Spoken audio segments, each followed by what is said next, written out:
What's up, Aquarius and Aquarius rising? Welcome to your August 2025 Tarotscopes. I hope you're doing well, and I've got something special for you this month. This is going to be your tarot card reading for the month ahead. I've got 4 different spreads here and 4 different decks. I'm going to let you guys choose whichever deck or whichever spread you are drawn to the most. Now, here's how it's going to work. Deck number 1 I'm calling this spread The Heart's Desire. This is all about relationships as well as emotions and inner fulfillment for the month ahead.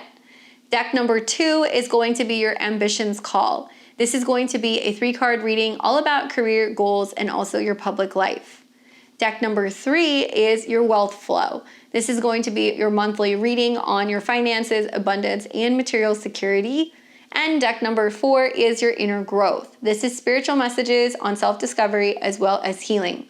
So the question that I have for you, Aquarius, is which one of these decks or spreads are you guys drawn to the most? You decide.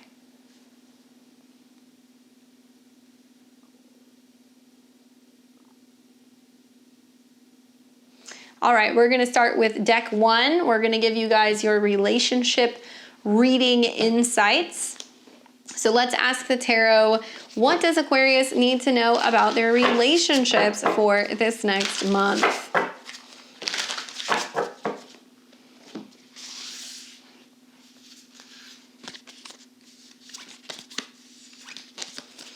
All right, so the cards that I get for you are definitely very powerful.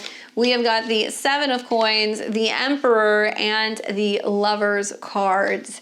So very interesting stuff. I could definitely see this being like a pretty big turning point for big decisions in relationships. Obviously, you know, the last month we've been having a Mercury retrograde that's been kind of moving through your 7th house of relationships. Some of you guys have been really focusing on making relationships stronger, trying to figure out how to better connect and communicate. And others are kind of feeling like they're getting hit with the winds of change. But 7 of Coins in the current emotional state means that you've been reevaluating and reassessing what you want in relationships, what you need, where you want to invest your time, as well as your energy. And who is actually helping you grow, who's helping you evolve the most. This can also mean that you're being very particular and very cautious before rocking the boat and making any big relationship changes. And those of you guys who are single, maybe you're contemplating or considering whether or not you want to get out there, if you have the time, if you have the energy or the wherewithal to be focusing on relationships, and whether or not you feel like you're ready, right? Because this is a lot of like preparing your garden, laying the seeds, and wanting to make sure that the foundation is really solid before you kind of get into a relationship flow. Now, the second card is going to deal with what's unfolding in relationships or self-love. So this is actually talking about, on one hand, it might be about a relationship that you have to a parent. It could be like a father figure. It could also be, if you are a parent, your relationship with your children. It could also manifest as a reevaluation of just your role in relationships and where you're taking action and where you're kind of showing up and maybe taking the lead a little bit. Also, this can be talking about a relationship you have with a boss or potentially even like an Aries, because this is associated with Mars. Now, what's kind of cool is that Mars is actually moving into Libra, so it's going to be moving into a fellow air sign, obviously going through your 9th house. So this could be about, well, maybe you're focusing on, traveling with a partner. Maybe you're taking a course with them. Maybe you're thinking about some of your guys' long-term relationship goals like marriage or any kind of ceremonies. And maybe that this is about a time of like really maturing in relationships and like that commitment that you have to somebody else and really honoring it. The final card that you get is a Lover's card. So this is the advice for what's going on this month. I feel like that you can have passion and pleasure. There is a sense of, taking relationships a little bit more seriously, not minding some of the responsibility or some of the commitment aspects. But there is still time for romance. There is time for wining and dining. The Lover's card is about passion, and it's about intimacy and making choices and options. And maybe what you're saying is, you know what, it is a lot of work. It is going to require a lot of me. I am going to have to really apply myself, but this person is worth it. I want to do the work. I want to be with them, or I want to work towards a relationship with them or work things out. On the other hand, you can find that you're kind of torn between two relationship opportunities this month. You might meet more than one person. One might be somebody who is going to take a little bit longer to crack. They might be a little bit harder to read versus the other one that's going to be a little bit more passionate, quick moving, swift, and wanting to connect a little bit more deeply. But really, at the end of the day, it's going to be up to you. You are coming up as the emperor, as somebody who's going to have a say. Do you want to, take your time and ease your way into something, or do you want something that's going to be a little bit more passionate and action-packed? All right, so the second card deck that we have for you guys is going to be all about your career. This is also about your goals, your public life, and this will be a 3-card spread on what you need to know about your work in the month ahead, Aquarius.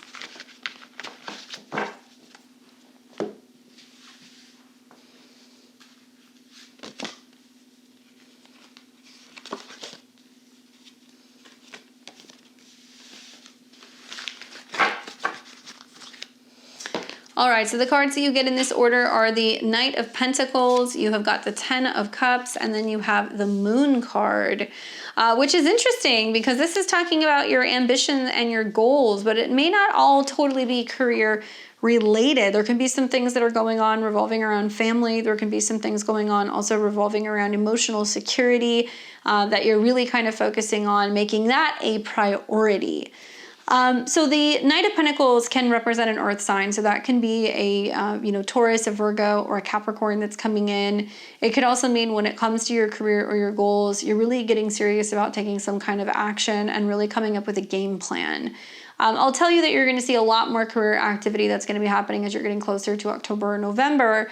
But for right now and for the next month or two, with eclipses that are rolling in, there's definitely going to be a lot of financial changes that are going to be happening. There's going to be a lot of shifts that are going to be happening when it comes to your money and resources and that of other people. And so maybe that's playing a role in some of the decisions you're making with your career. Are you kind of gunning for a higher position? Are you wanting to make more money? Are you wanting to actually scale back and you're not wanting to have to be as busy? And a lot of this might be actually tied to your work-life balance. You've got the 10 of Cups coming up in the current position, which is the opportunity or the challenge in this area. So the opportunity is feeling emotionally fulfilled, being very, I think, enthusiastic and overjoyed about some of the positive changes that's coming with your career. But also with that means that there is going to be a need to kind of really balance what's going on with home and family department.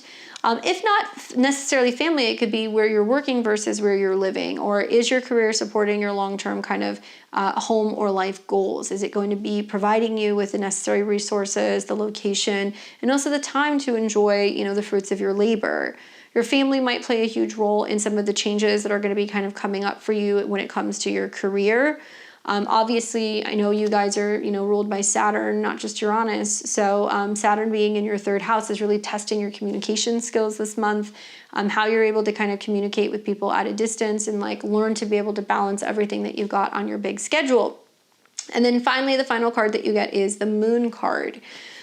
So I think about the full moon that's going to be in Aquarius in August. I think that can be a time that's a real turning point for you. There can be this epiphany where you're realizing, okay, you know what? It's not just about work. It's also about my family, or it's also about my private life. It's also going to show you a lot of polarity between you and your relationships. Obviously, that is the full moon with the sun in Leo. But the moon can also be talking about what your gut is telling you, what your intuition is telling you, what your dreams are telling you, that ambitions are far more beyond just numbers in a bank or things that are going to be happening with your career, that there could be home, family, and life ambition that you're really kind of focusing on, and that the more that you're kind of finding that inner voice and listening to it, you can actually make decisions professionally and financially that can kind of give you more of what it is that you need to feel like you can be thriving when it comes to your private life. So pay attention to dreams, symbols, omens, things like that. And obviously, as we're getting into next month, you're going to start seeing quite a bit of eclipsy energy that are going to be hitting your financial houses. Obviously, a lot of Aquarius and Aquarius risings are going to be seeing big turning points for family money with eclipses in the 2nd house. So that could be the 10 of Cups, and also anything revolving around property and real estate. So it looks like you're kind of gearing up to make some decisions in that department. All right, we have got the third deck of cards, which is your wealth flow. So this is going to be more revolving around your finances, what's kind of going on with your money. Obviously, we talked about that a little bit with the career stuff, but that seemed to be more revolving around family stuff. So let's see, what do we need to know about your personal finances for Aquarius for the month ahead?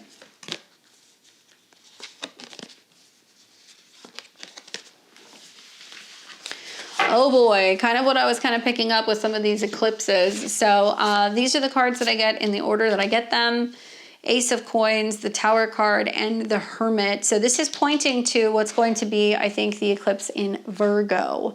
That'll be happening the second half of September. So I know you're watching this in August, but eclipses can be felt a couple of weeks prior, and that full moon, that solar eclipse that we're gonna have in Virgo at the end of September is gonna be in your 8th house, okay? Which is joint money.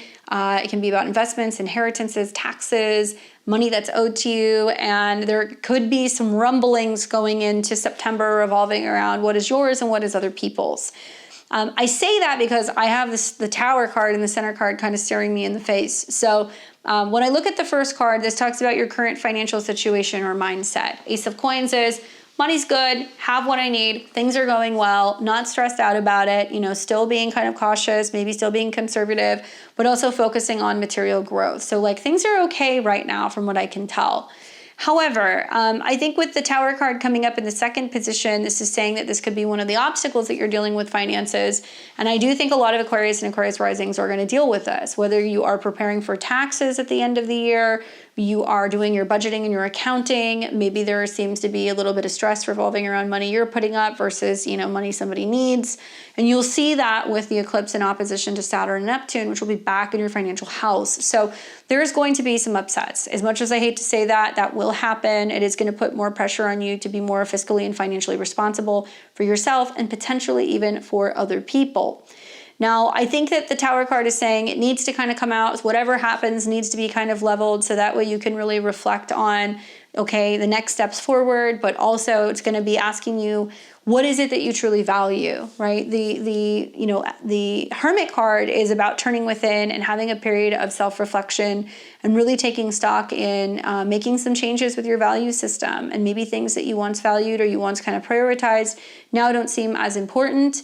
Maybe it means that you're realizing that, hey, less is more. Saturn going back into your money house could mean that you're kind of living a more minimalist life and mindset, making it easier for you to be able to proceed forward and be building, some kind of wealth or security in places that are going to be more valuable and things that are going to be more valuable to you in the long term.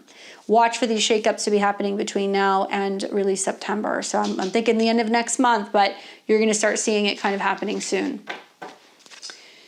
All right, and we have got the final deck, which is the fourth deck, which is all about your inner growth. So messages from Spirit in regards to self-discovery as well as healing. So if you were drawn to this deck, this is your reading.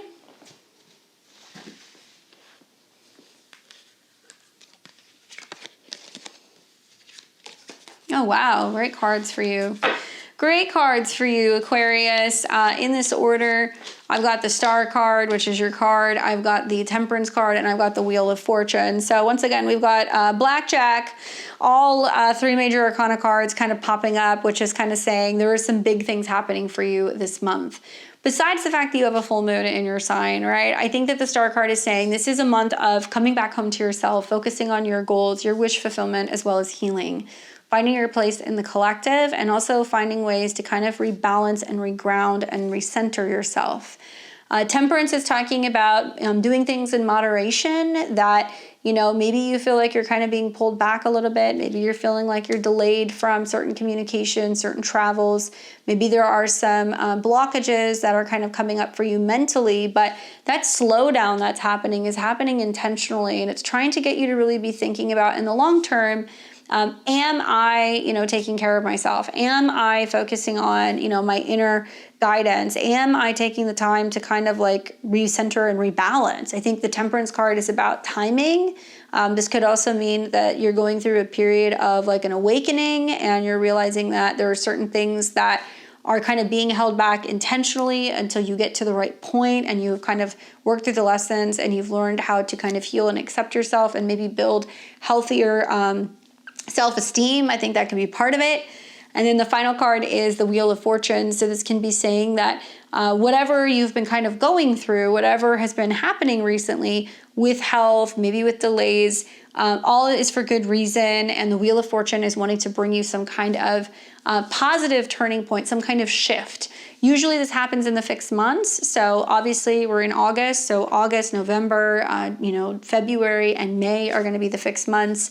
And maybe you're going to see something starting now and it's going to kind of take off, in the fall or in the beginning of next year during one of the other fixed seasons. I also get this feeling that it may be that you're called to do some kind of healing work or meditative work, specifically with a certain archangel. That there could be, a new guide that's popping in or kind of showing up for you right now, and you're kind of feeling like things are off, something has changed, what's going on? Because there can be like a change going on with, some of your higher guides or your deities or somebody that is watching over you or looking out for you. And it's somebody who's coming in that's trying to kind of slow the pace and help you focus on healing rather than feeling like you need to take action. So there's like a lot of like mellow energies that come up with this, but it's very positive for you. Maybe it's Pluto, right? Pluto's in your sign, it's retrograde. So you're kind of like reevaluating your personal power and learning that you need to turn within in order to make some big personal changes. So call on any of your guides or your deities to kind of help you with that and watch for some of the archangels that can be popping up. All right, so Aquarius and Aquarius rising. I hope that's helpful for your tarot readings for the month ahead for August. Please don't forget to give me a thumbs up if you like this video. Also consider subscribing. Hit the bell button below if you want to see more of my latest content.